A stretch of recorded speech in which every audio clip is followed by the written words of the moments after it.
So there are people who want to start big, and then I know some of our young guys who also want to start. So let me start with the young guys. Start with something small. I started with 2 hens and then 1 cock. That is what built up my passion. I went many places, even outside, that have these spaces for farming. Yes. Personally, I think farming can be the backbone of African economy. Hello everyone, I welcome you all to another edition of Hamburg Integrated Farms. We are still touring Ghana, interviewing farmers to share their journey with us.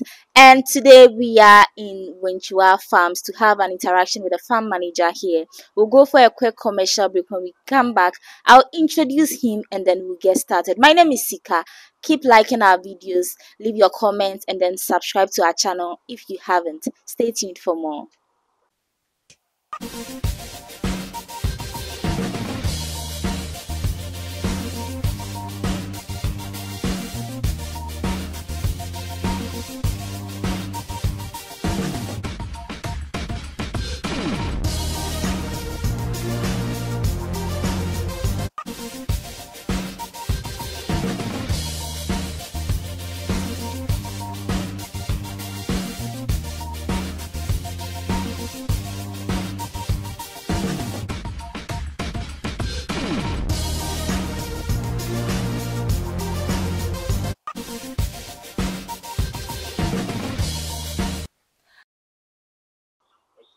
Welcome back from that brief commercial break. My guest is here with me. My guest is in the person of Mr. Fred. Mr. Fred, how are you doing?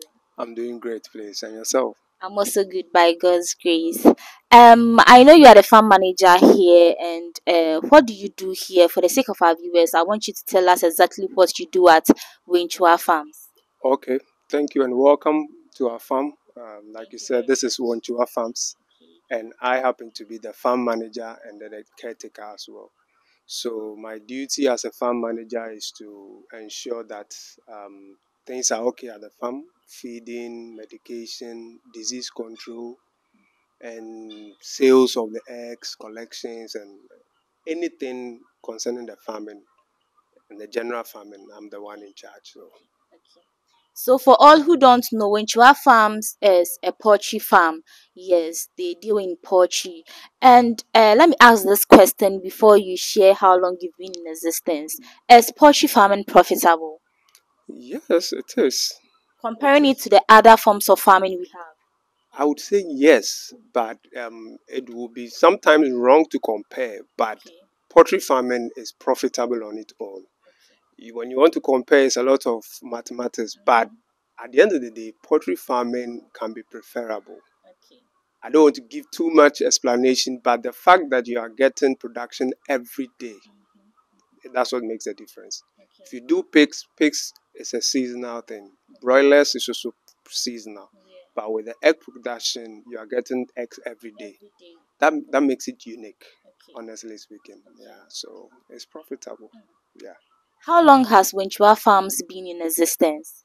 The farm was already in existence before I joined, so somewhere 2020 it was established. So roughly 4 years. Yes, Okay. getting to 4 years. But I have been here for just a few months, and so far so good. Yeah. I hear managing a poultry farm, let's say the layers to be precise, is quite expensive due to the purchasing of feeds. How true is that? Very true, because generally animal feed is expensive. Yes. But especially with the poultry, the layers is super expensive in the sense that there is no alternative. With pigs, you can go for alternative. Even with rabbits, you can go for some weeds and all that. But with layers, you have no alternative. And the moment you compromise with their feed, your production will drop. So you always have to keep it to the best of feed that you can give them. So it's expensive. They eat a lot. To be honest. Yeah, they eat a lot. Okay. It's expensive. So comparing the money spent on fees and the income you get at the end of the day, would you say it's okay? It's quite okay. You are not at a loss.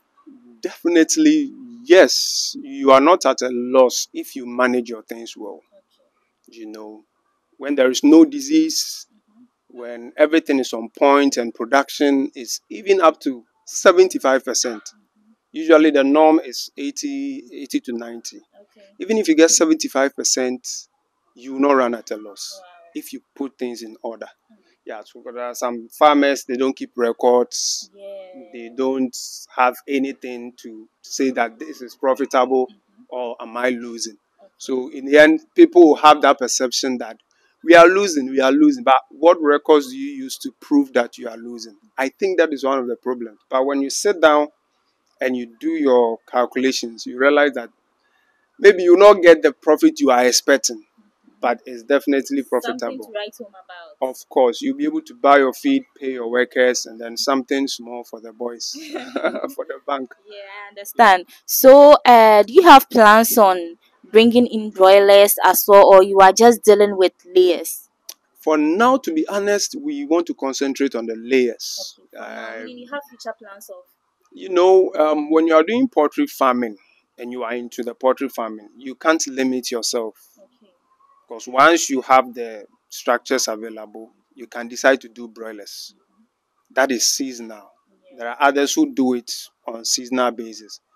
But for now, we've not yet thought about it. Yeah, we are just doing layers, egg production. Okay. Yeah, maybe occasionally we may decide, hey, Easter or Christmas, then we do a little broiler. But it's not on paper yet. Okay. So since 2020, it's been layers throughout. Layers throughout. Wow. It's been layers throughout. That's interesting. I saw you are practicing the battery cage system.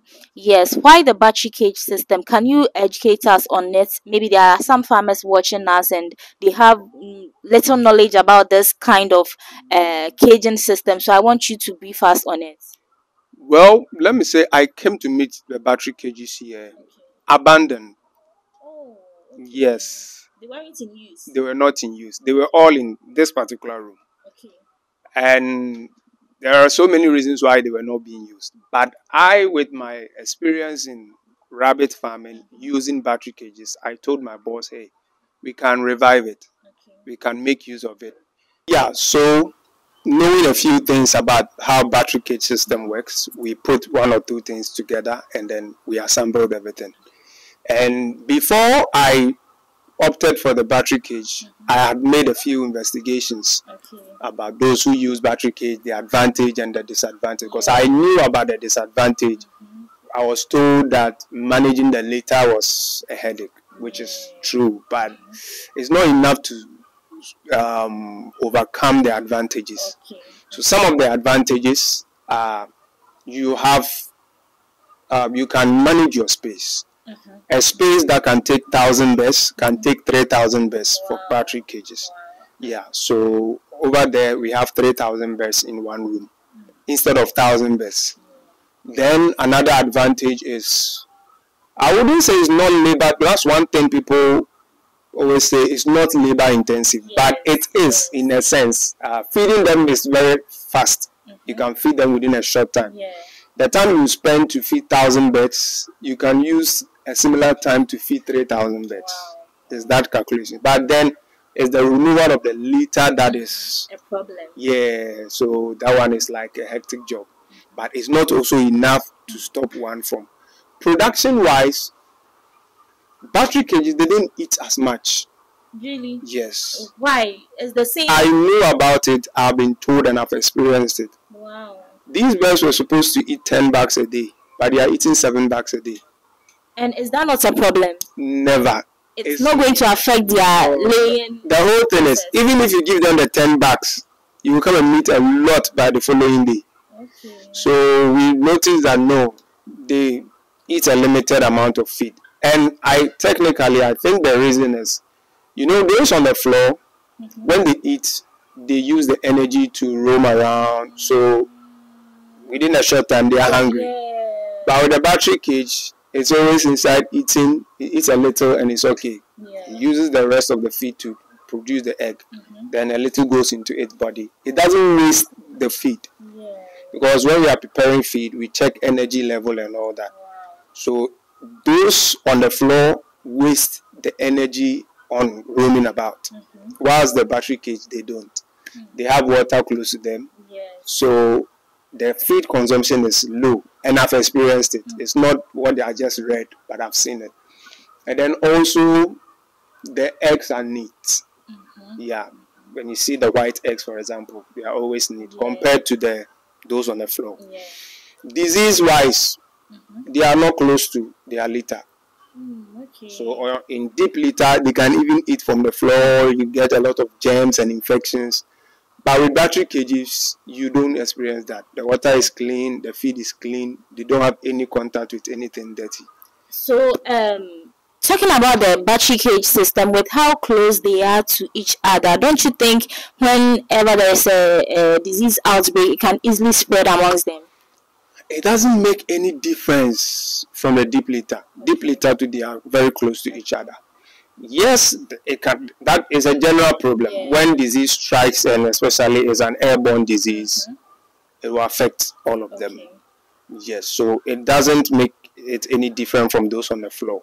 So that one is not a disadvantage we can single out for the battery cage. But so far so good. We've not had any issue with disease outbreak. So I can't talk for that one. Okay. So talking about your fatality rates, do you experience, do you record any death at the end of the month or year? Yeah, mortality rate, you mean? Mortality, sorry. Yes. It's, I wouldn't say it's normal, but as they grow, just like human beings, people die. Yeah. So once a while you get a few mortalities. Once a while. Well, at this stage, when they grow, mortality is very low. Yeah, maybe one a month. Sometimes one is weak, something is wrong. Even sometimes there is this thing called prolapse, which is what you experience a lot when they are laying. Maybe the hen will lay a very big egg, and all the intestines, like not the intestine, but some part of the internal system comes out, and usually they die. Yeah, it can die instantly.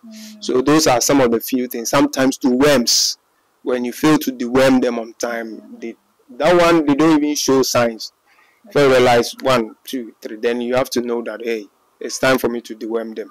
Other than that, you can look into it and see what is wrong. But mortality is low. Yeah. So do you have a veterinary officer who comes in on a regular basis to check on them, or you handle everything yourself?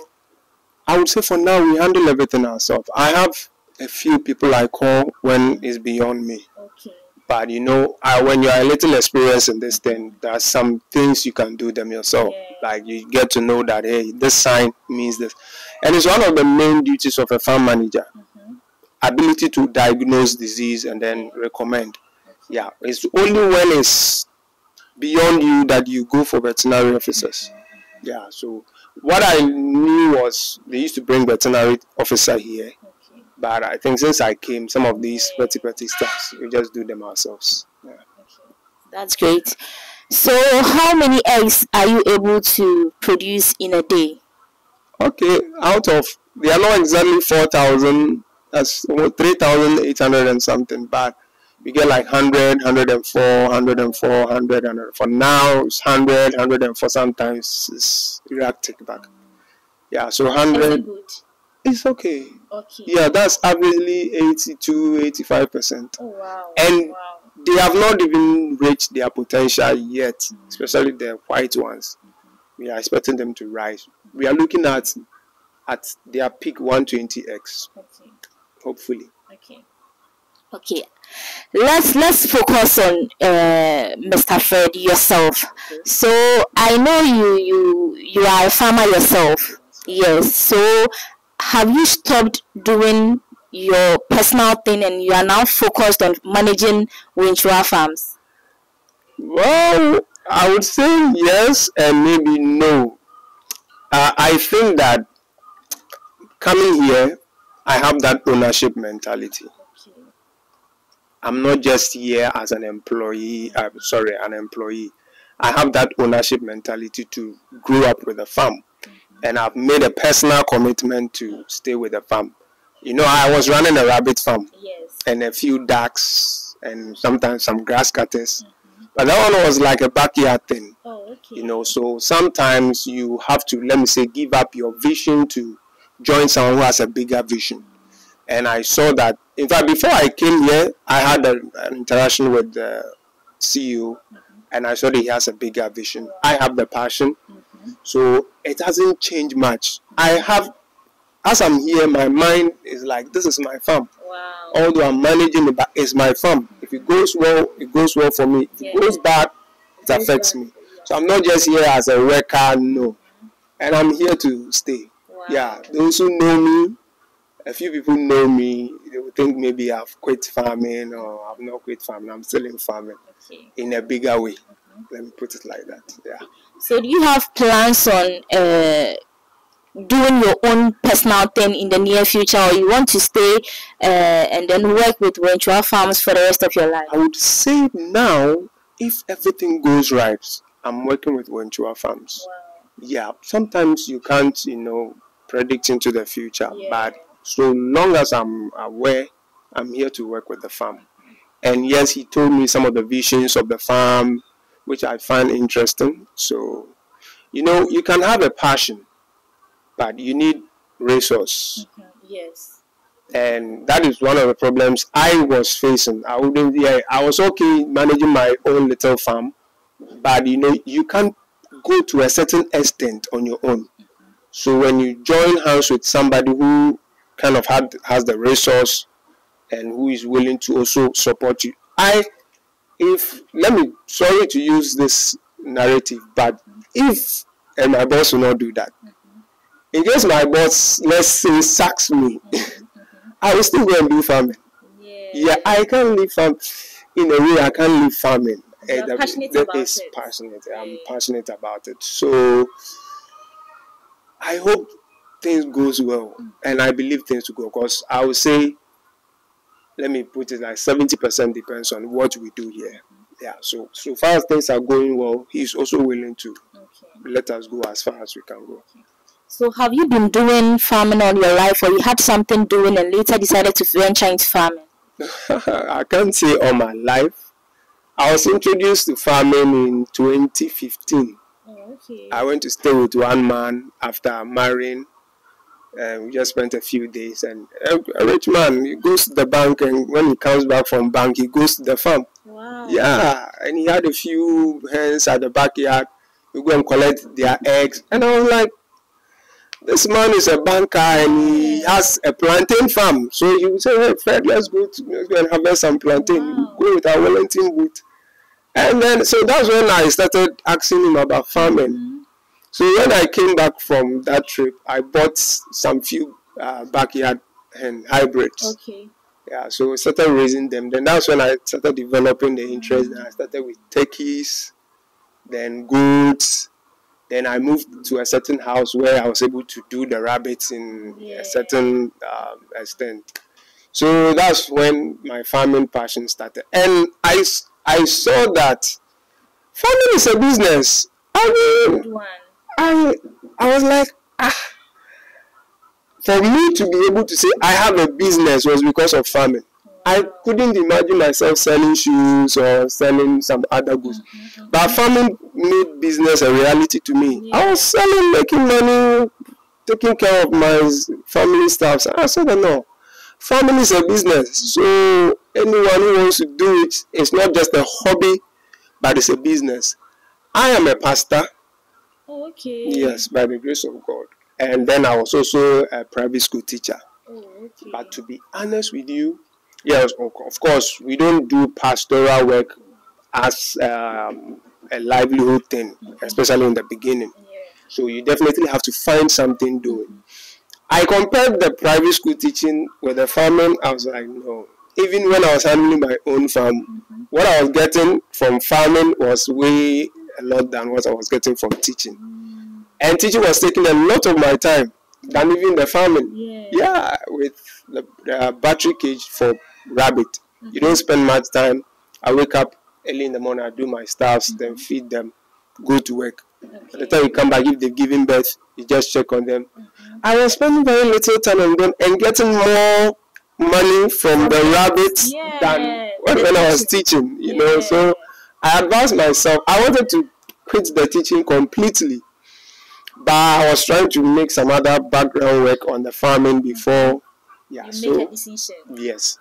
So, for example, when I was coming here, I had to quit the teaching and then also think through, and I realized that no, this will be helpful.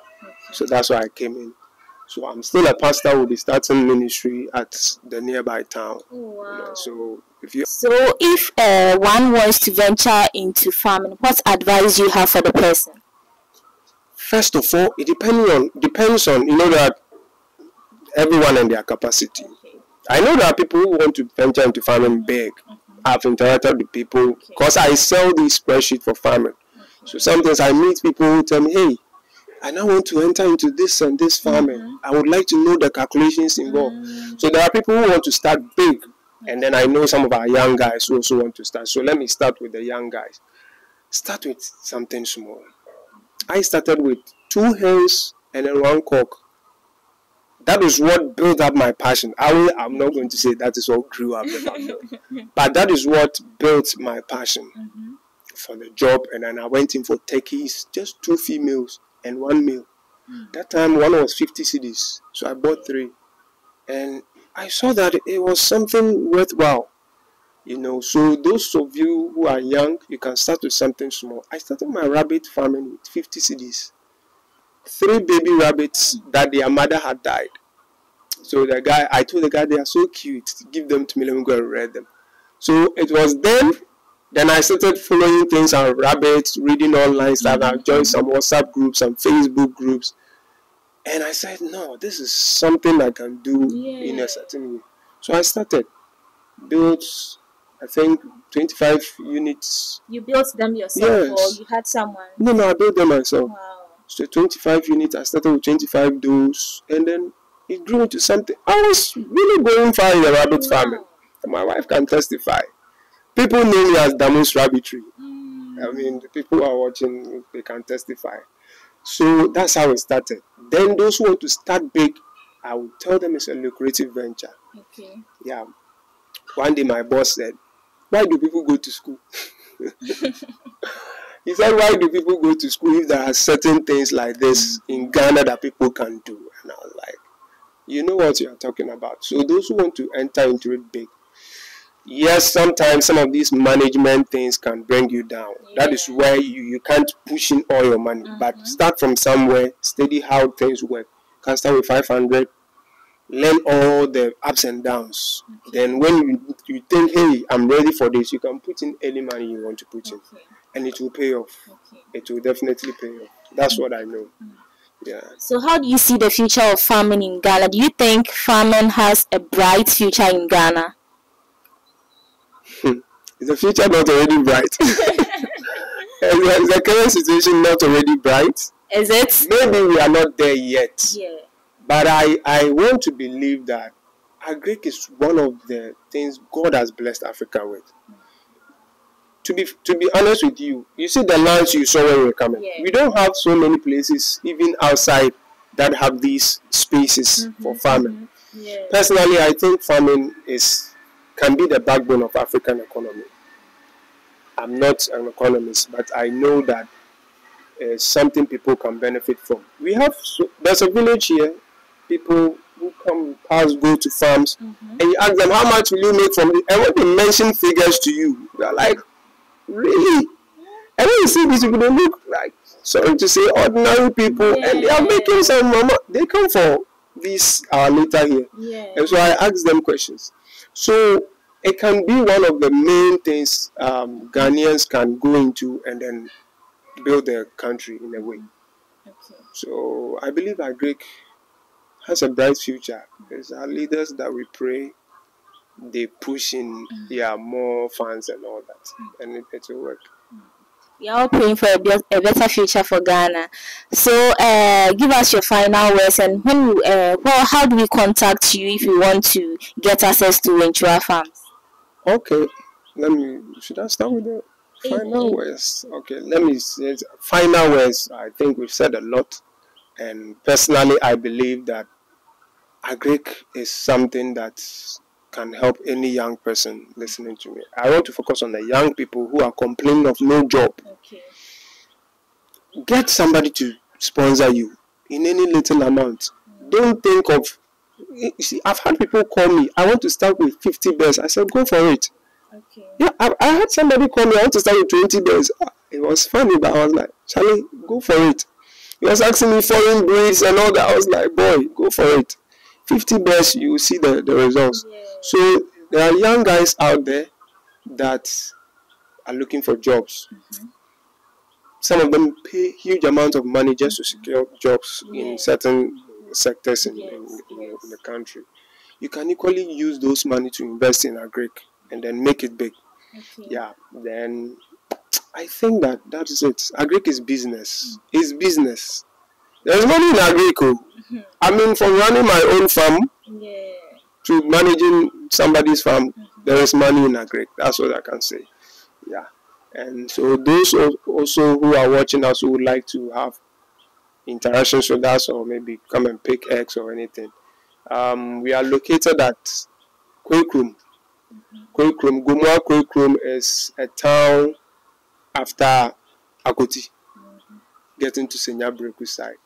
And I don't know if I can put my number. You can.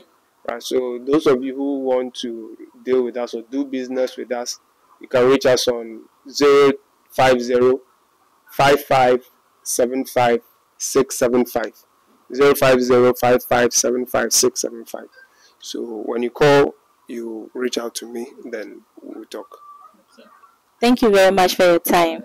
Okay, so this is where we end today's edition of Hamburg Integrated Farms. Yes, keep liking our videos, share, subscribe, leave a comment. Let us know what you think about today's production. My name is Sika. My guest for today is Mr. Fred. Stay tuned for more.